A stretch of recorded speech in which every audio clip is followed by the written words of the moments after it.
तो आज के इस वीडियो में हम ऐसे ही कुछ बेहतरीन इन्वेस्टमेंट आइडियाज के बारे में जानेंगे जिनसे आप रेगुलर इनकम बना सकते हैं, चाहे वो रियल एस्टेट हो, बॉन्ड्स हो या फिर छोटे छोटे इन्वेस्टमेंट आइडियाज हो।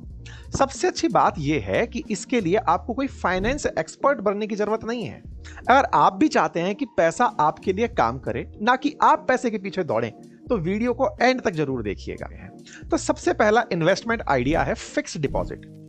इंडिया में ज्यादातर लोगों को इसके बारे में जानकारी है। हो सकता है आपके घर में भी किसी ना किसी ने एफडी करवा रखी हो। फिक्स्ड डिपॉजिट में आप अपने पैसे किसी बैंक को देते हैं, वो एक फिक्स ड्यूरेशन के लिए डिपॉजिट किए जाते हैं। जैसे 7 दिन से लेकर 10 साल तक आप अपने पैसे एफडी करवा सकते हैं। इसके बदले बैंक आपको 6 से लेकर 9% के बीच में कुछ इंटरेस्ट रिटर्न देता है। यानी अगर आपने 1 लाख रुपए डिपॉजिट किए तो 1 साल बाद आपको 1,06,000 रुपए मिल जाएंगे, जिसका मतलब हुआ कि आपके पास 6,000 रुपए की एक रेगुलर इनकम, भले ही वो एनुअल हो, जनरेट हो गई। रेगुलर इनकम के अलावा बैंक अपने कस्टमर्स को DICGC इंश्योरेंस भी देता है, जिसके तहत 5 लाख रुपए तक का डिपॉजिट सेफ भी रहता है। यानी अगर बैंक डूब भी जाए तो आपके 5 लाख रुपए आपको रिटर्न में मिल जाएंगे। इसके अलावा एफडी में सीनियर सिटीजन्स को बाकी लोगों के मुकाबले 0.5% ज्यादा इंटरेस्ट रेट भी मिलता है। यही वजह है कि इंडिया में ज्यादातर सीनियर सिटीजन्स फिक्स डिपॉजिट भी करवाते हैं।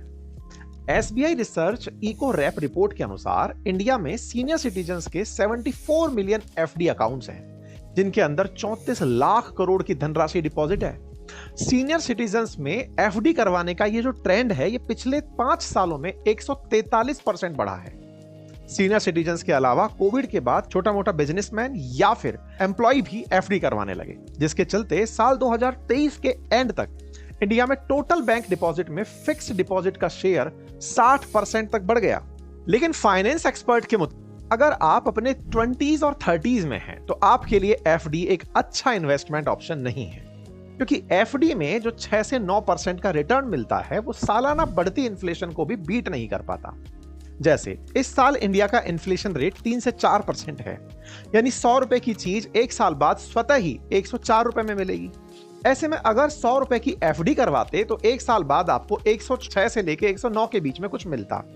इन्फ्लेशन के चलते 1 साल बाद इन 106 रुपए की वैल्यू भी कम हो जाती। ऊपर से इनकम टैक्स एक्ट के सेक्शन 80C के तहत एफडी पर आपको टैक्स भी देना पड़ता। इसका मतलब हुआ कि एफडी में आपके पैसों की वैल्यू घट जाती है, और घटती नहीं है तो जितना छोड़े थे उतना रह जाती है।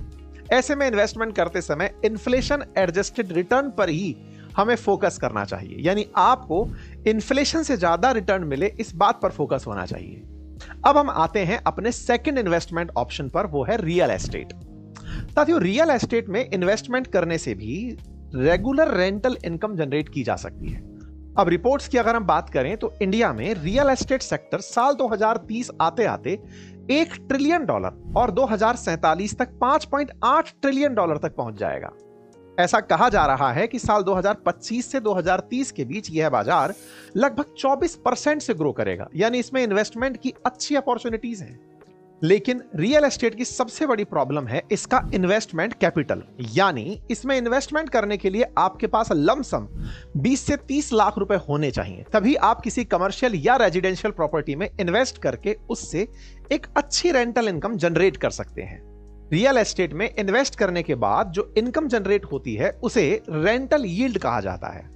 सिंपल भाषा में समझे तो मान लीजिए कि आपने 1 करोड़ की रियल एस्टेट खरीदी है, उससे आपको हर साल 4 लाख का रेंटल इनकम जनरेट हो रहा है, यानी महीने का लगभग 30 से 35 हजार रुपए। इसका मतलब है कि आपको आपकी 1 करोड़ की रियल एस्टेट पर 4% का रिटर्न मिल जाएगा।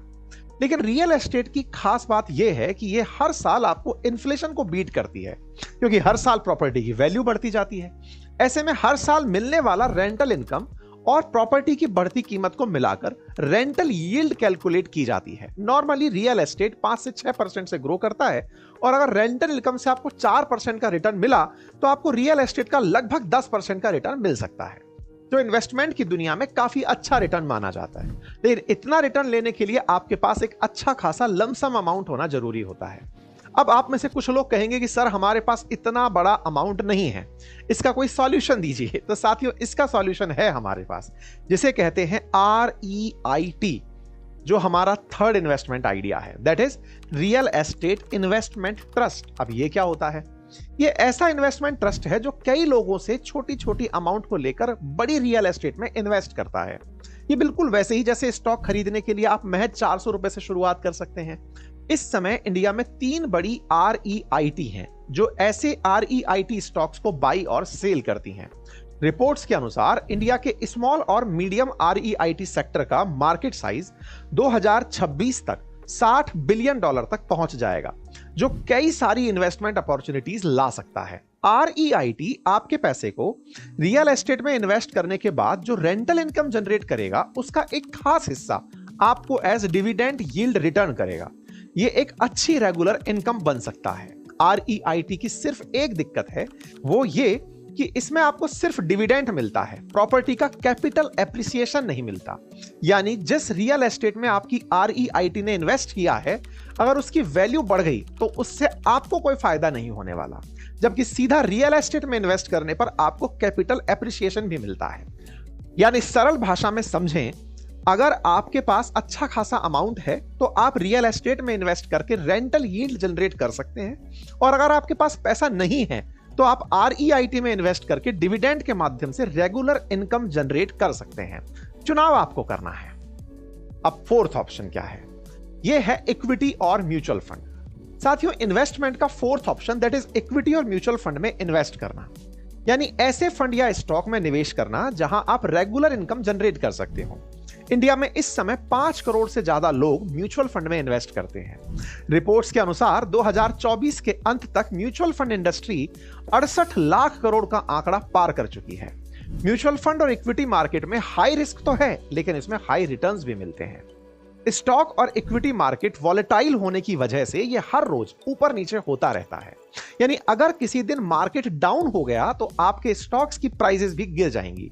इसीलिए कहा जाता है कि mutual funds are subject to market risk.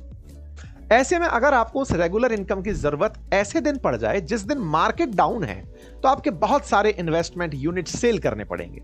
मान लीजिए कि आपने किसी म्यूचुअल फंड में 1 लाख रुपए का इन्वेस्टमेंट किया था।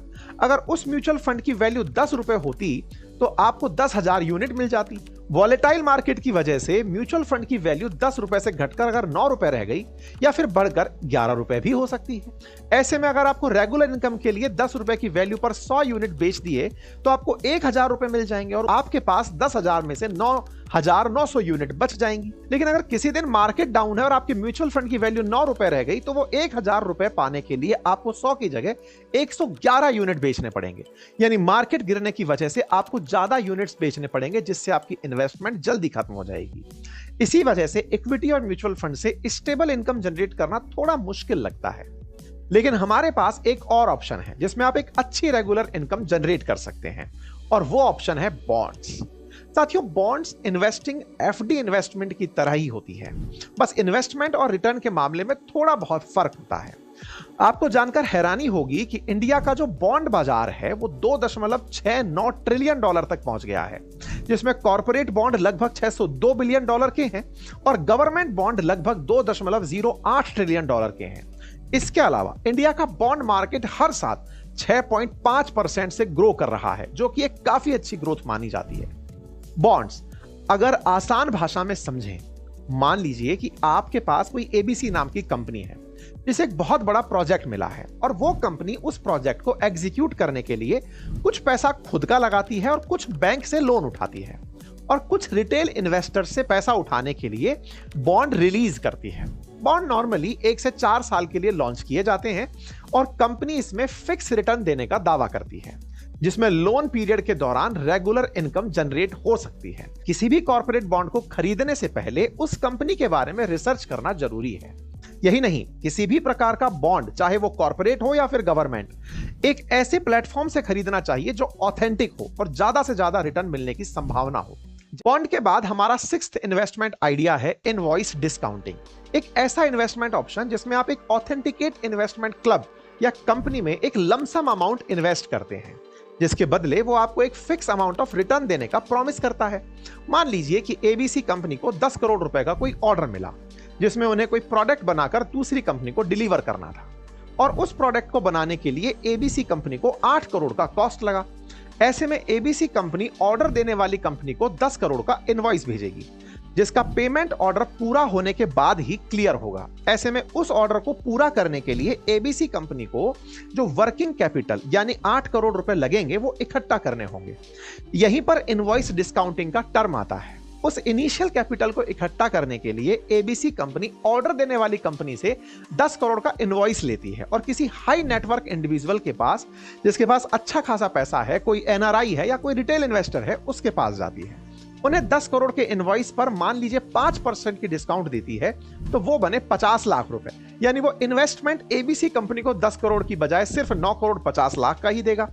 लेकिन उसे जिस कंपनी ने एबीसी कंपनी को ऑर्डर दिया है उससे इनवॉइस के बदले पूरे 10 करोड़ रुपए मिल जाएंगे।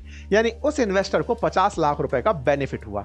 अब इसमें कई सारे फायदे भी हैं और रिस्क भी हैं। जैसे अगर एबीसी कंपनी और जिसने ऑर्डर दिया है वो दोनों ट्रस्टवर्दी हो तो इन्वेस्टर को एक शॉर्ट टर्म के लिए फिक्स रिटर्न मिल जाएगा और इसमें किसी स्टॉक या प्रोडक्ट की प्राइस फ्लक्चुएशन का रिस्क नहीं रहता। लेकिन इसमें रिस्क भी काफी है। अगर ऑर्डर देने वाली कंपनी ने किसी कारण से टाइम पर इनवॉइस क्लियर नहीं किया तो एक बड़ा अमाउंट रिस्क में जा सकता है। इसके अलावा अगर एबीसी कंपनी ने फॉल्टी प्रोडक्ट डिलीवर कर दिया जिसकी वजह से सामने वाली कंपनी ने इनवॉइस होल्ड पर रख दिया तो इस केस में भी इन्वेस्टर का बड़ा पैसा रिस्क में जा सकता है। इसमें यह रिस्क भी है कि अगर किसी रीजन से एबीसी कंपनी और उसे ऑर्डर देने वाली कंपनी दोनों बैंकरप्ट हो जाती हैं तो इन्वेस्टर का पैसा डूब सकता है। ऐसे में इनवॉइस डिस्काउंटिंग में एक शॉर्ट टर्म के अंदर बड़ा रिटर्न और रेगुलर इनकम तो जनरेट हो सकती है, लेकिन इनवॉइस इशूअर का ट्रस्टवर्दी और रेप्यूटेटेड होना जरूरी है। नेक्स्ट टाइटल है एन्युइटीज। एन्युइटीज एक तरह का इन्वेस्टमेंट का तरीका है जो आप किसी भी इंश्योरेंस कंपनी के साथ मिलकर कर सकते हैं। इसमें हम इंश्योरेंस कंपनी को एक पर्टिकुलर अमाउंट देते हैं जिसके बदले इंश्योरेंस कंपनी हमें एक खास इंटरवल के बाद एक खास अमाउंट देती है। नॉर्मली एन्युइटी दो तरह की होती हैं, इमीडिएट एन्युइटी और डिफर्ड एन्युइटी।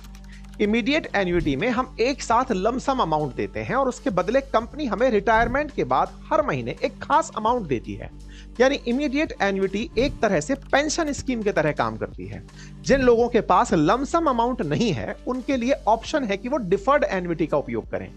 इससे अगर आप एक सैलरीड एम्प्लॉय हैं तो आपकी सैलरी से हर महीने एक अमाउंट डिडक्ट हो जाता है और उसके बदले आपके रिटायरमेंट के बाद हर महीने एक खास अमाउंट दिया जाता है। अब सुनने में तो ये सही लगता है, लेकिन इसके भी कुछ नुकसान हैं। जैसे एफडी की तरह ही एन्युइटी में जो पैसा रिटायरमेंट के बाद मिलेगा उसकी वैल्यू इन्फ्लेशन को बीट नहीं कर पाएगी। मान लीजिए कि अभी आपने 10 लाख रुपए इन्वेस्ट किए, कंपनी ने आपको 20 साल हर महीने 25,000 रुपए देने का प्रॉमिस किया, तो 20 साल बाद 25,000 की वैल्यू भी कम हो जाती है जो इतना फायदेमंद साबित नहीं हो लगी। हालांकि अगर आप एक एम्प्लॉय हैं और आपके पास पेंशन स्कीम नहीं है तो कुछ हद तक ये फायदेमंद भी साबित हो सकती है। इससे रिटायरमेंट के बाद वाली फाइनेंशियल सिक्योरिटी बनी रहती है। साथियों, ये थे कुछ इन्वेस्टमेंट आइडियाज जिनसे आप अलग अलग तरीके से रेगुलर इनकम जनरेट कर सकते हैं। हालांकि सबने अपने अपने प्रोज एंड कॉन्स हैं। ऐसे में किसी भी आइडिया में अपना पैसा इन्वेस्ट करने से पहले रिसर्च और एक्सपर्ट की एडवाइस लेना बिल्कुल ना भूलें। जानकारी पसंद आई हो तो साथियों से अवश्य साझा करें। चैनल पर नए हैं तो सब्सक्राइब कर लें। धन्यवाद।